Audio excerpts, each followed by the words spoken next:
In 2008, Meryl Streep famously complained, I work all night, I work all day to pay the bills I have to pay. but why? It started out all human number 1 would say, I hunt, and human number 2 would say, I gather. And when the hunter hunted something the gatherer wanted, or vice versa, whoever was stronger would say, give me stuff! The gatherer had gathered all these delicious berries. The hunter wanted some, and then, bam, the hunter f***ed up the gatherer and takes the berries. It usually worked out okay for the hunter since he was stronger, but not great, cause in the violence the berries got bruised. Maybe there's a better way, they thought. But first let's discover fire and a bunch of other important stuff. They put their heads together and thought for a really long time. They went to the library and checked out some books. Finally, they realized, actually, we could trade. So the hunter said, I want some berries. And the gatherer said, you can have some, but I want your goat. And then the hunter realized his goat was really cool and provided way more stuff than a bowl of berries. And he said, no! And made a counteroffer of a bow and arrow. But the gatherer didn't need a bow and arrow, and he said no. They needed a tool to make trading easier. If only they could agree on something they both valued. They got together with the smartest people in the world and sat at a round table inside their cave to debate what to use. The gatherer suggested berries, the hunter suggested bows and arrows, but the wise elder, who had recently taken up weaving, said no. We are going to use wicker baskets. And then someone said, that's stupid, we might as well use freaking cows. And ding, a light bulb went on. Yep, right there in the cave. Because everyone nodded, because they all needed livestock for milk, for butter, for meat, for whatever. It was a giant leap for cave mankind. A common medium of exchange leads to the development of markets. There was just one problem. You can't give someone half a cow. The other half wouldn't, work very well. Also, cows are very heavy and hard to transport. Oh yeah, that was another issue. There was no way to determine what was a good cow, a bad cow, or a mediocre cow. A time-draining inspection results in high transaction costs. So people started to wonder, what's something that might be better than cows? So, like, grains of rice, grains of sand, barley? Oh, by the way, the Akkadian word for barley started with sh, and that's how we wound up with the Israeli currency shekels. Except there was one more thing that money had to be that rice, sand, and barley couldn't live up to. It had to be scarce. These things were looking good for a while, but then they realized, actually not everyone really wants beads and seashells all that much. How about these shiny things we can find in the ground, someone said. All around the world, everyone was like, ooh, those are pretty. We can use them to decorate our houses, bodies, and stuff. And a guy tried to break them and light them on fire, but no matter how hard he tried, he couldn't. We've got this brownish thing. It's kinda shiny and pretty, said the people of Asia. We've got some here, this very pretty, very shiny stuff, said the people of Mesopotamia. We've got this yellowy, even shinier, pretty stuff, said the people of South America.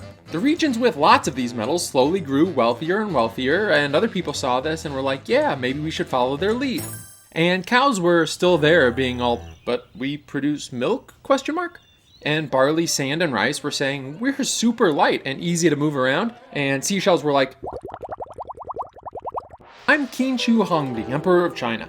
Everyone here is using bronze. Let's make bronze the standard of money throughout the land. Then a powerful myth started about a lost city of gold in the rainforests and mountains of South America. And visions of wealth beyond comprehension drove a whole bunch of Spanish conquistadors mad. And it was either that legend, or the fact that gold was an almost perfect tool to use as money and made transactions easy because everybody wanted it really badly, that helped gold gain an advantage over the other precious metals. Probably the legend, right? Gold wasn't quite perfect because when this guy's army needed more supplies and the Minister of Finance at the time figured out how to dilute gold coins with other metals, well, people noticed and it raised the prices of their stuff to the point of causing inflation. And boy, did that start a downward spiral for gold. Earlier, these guys had found a silver ore and were like, all that glitters is gold. And of course, that's where Led Zeppelin got the line. And in the next couple hundred years, 60,000 tons of pure silver were extracted, turned into bars and coins, and shipped back to Sevilla.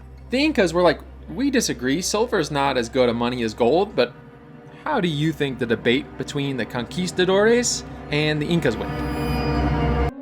Anyway, in the meantime, this guy got so rich it's almost like he actually found that lost city of gold. I mean, this dude is the richest man who ever lived, and yes, that includes Bill Gates and Jeff Bezos. He liked to travel, he was also generous, He was too generous, in fact, and created more inflation. But gold was still pretty good overall in the major economies of the 17th and 18th century. These ones were on the gold standard. You'll never guess who had a lot to do with it. You know this guy from science textbooks. He was something called Master of the Royal Mint of the United Kingdom in 1717. And as the famous story goes, he established the value of the pound sterling in terms of gold when a pound of apples fell on his head. Or something like that. The pound sterling, from the Latin word for weight, poundus, reflected an actual weight of gold. And that's also why so many Latin American countries use the peso or peseta as their currencies. Peso is weight in Spanish. Not as cool as the word dollar, which comes from an abbreviation of Joachim's dollar, a silver coin produced in Bohemia. But I digress. And about 100 years after Newton, the Brits were drinking their tea and all, and became the center country at the Congress of Vienna, where a whole bunch of countries legally adopted the gold standard. And of course, the center country established its currency, the pound sterling, as the reserve currency of the world forever. And we all lived happily ever after with the pound tied to gold as the reserve currency. JK, 1971 says hello. We'll get there. Meanwhile, the Americans, who you might have heard were trying to be all different and, independent from the British, had passed the Mint Act, which said American currency should be expressed in dollars or units, dimes or tenths, cents or hundredths, and miles or thousandths. I wish we still had miles, that would be cool. But anyway, thanks to the gold standard, whether you had a mille, a cent, a dollar, or a pound, it could always be redeemed for some amount of actual gold. And people were happy knowing that they had that failsafe in the bank. This guy said money would disappear as a concept and that gold will be used for public urinals. You could make an ideology out of this. This whole gold standard thing was actually a big deal in a US presidential election. Yeah, 1896 was that long ago. This guy was not a fan of the gold standard. He supported bimetallism, aka free silver, and made a famous speech that ended, "You shall not crucify mankind upon a cross of gold." And that's literally all you learn about the whole history of money in American history textbooks. Whew, really dodged that bullet. He lost the election. Actually, though, it made a full 180 in midair and came around and hit us, because later this guy named that guy Secretary of State, and in the meantime established this, which became a bank with monopoly power and put a stop to different banks competing with each other. So that guy kind of won in the long run, and he got to say, instead of gold, we'll just give out silver and or pieces of paper that can be redeemed for gold, if you want to. But you don't really want to, there's no need, that would be silly. The gold standard got further messed up, along with the rest of the world, in this big, huge, important conflict. Total coincidence, I'm sure, but around that same time, this guy looked at the history of money. Unfortunately, he didn't have this video to help him. It would have saved him a lot of time, and put out a theory saying that a thing only became a money if it already had proven its value as a thing. You could make a school of economic thought out of this. And if you're in school and have a lot of thoughts on economics, you might be a perfect fit for today's video sponsor, the local coordinator program of Students for Liberty, constantly working to unite classical liberal students at universities worldwide. Like money, Students for Liberty brings people together who otherwise might not know about each other. And like money is ever evolving, so is SFL. See, Students for Liberty started small, but has become the world's largest pro-liberty student organization. So if you're a classical liberal student, especially on a North American campus, and want to receive training, resources, and most importantly connect with people who know who Ludwig von Mises is, take a cue from Ethan Yang, who applied for the local coordinator program and now works at the American Institute of Economic Research. See the link in the description or visit join.studentsforliberty.org. You could develop into the next Mises, who said a bunch of interesting stuff about money, and that's interesting, everyone said, and then totally ignored it as governments around the world made a bunch of money on paper in the 1920s. Then everybody lost a lot of money in 1929, and everyone was sad and wondered why this happened. And they looked over at the losers of the big conflict and said, wow, people are having to bring wheelbarrows of paper money to the supermarkets to buy bread and stuff. But I'm sure they'll figure things out and it won't be much of a problem. And then it kind of became a problem. So America said, we took care of the problem, but now the rest of you owe us big time. Oh my gosh, thank you, wow. How can we ever repay you, everyone said. And America said, let's talk it over in this little town in New Hampshire. So you want us to promise that our currencies can be converted into US dollars? That's really not that big a deal. That's all you want? Are you sure? We could throw in like Guam or something, everyone said.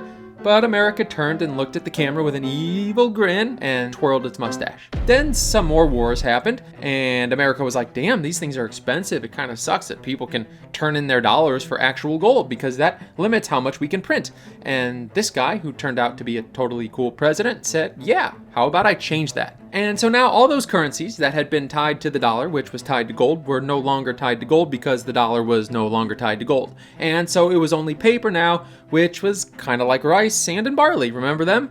No proven value as a thing. More inflation and a new thing happened, and then more expensive wars. And instead of having to actually work to get gold, governments could just do this. And that gave a bunch of people a bunch of extra money. And they looked for something to spend it on, and they said, hey, what's that thing you just did? Oh, you mean this? No, like, what's the machine you used for that? The printing press? It's actually not that new. No, silly, for the visual aid that you just used in this video as a cheeky demonstration. Is there any chance we could use that kind of interface for like a global interconnected network? And sure enough, look what happened. And everyone said, wow, this is super fancy and sophisticated. Except, okay, that was a bummer, everyone said. We'll know next time that if something seems too good to be true, it probably is. Honestly, it is unlikely that I was going to figure this out anyway. Now we know better than to trust government-created easy money in the form of paper currency, some people said. Maybe there's something out there that people actually value that has a fixed amount, is not that easy to get, and has a lot of other similarities to gold. And so we went from cavemen trading goods to goods trading from man caves. Not if we have anything to do with it, said these guys.